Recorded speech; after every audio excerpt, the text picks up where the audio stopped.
স্বামী আমি যখন মরে যাব, হ্যাঁ, রসুলের কাছে 3টে দাবি করে গিয়েছিলেন।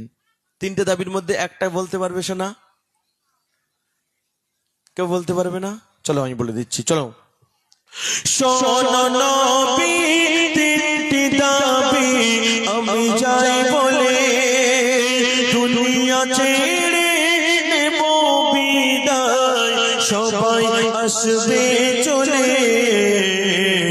আমায় পেলে যেও না চলে তুমি তখন, আমায় পেলে যেও না চলে তুমি তখন। বলছে স্বামী আমি যখন দুনিয়াতে বিদায় নেব, তোমার মাথার পাকড়িটা বা জুব্বাটা দিয়ে আমার কাফন করবে। আমি যখন বিদায় নিয়ে চলে যাব, সবাই মাটি দিয়ে চলে যাবে, আমার কবরের কাছে একটু থেকো স্বামী।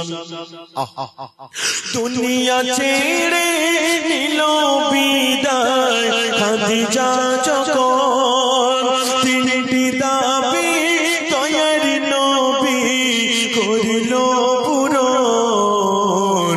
খাদিজার ঘরের জবাব আল্লাহ দিল আসান করে, খাদিজার ঘরের জবাব আল্লাহ দিল আসান করে।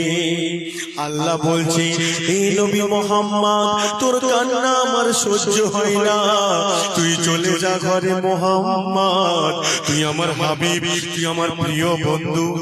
আল্লাহর বন্ধু ছিল কে? নবী মুহাম্মদ। আর নবী মুহাম্মাদের বন্ধু ছিল আমার আল্লাহ। আল্লাহ বলে হে প্রিয় রাসূল তুমি যাও চলে,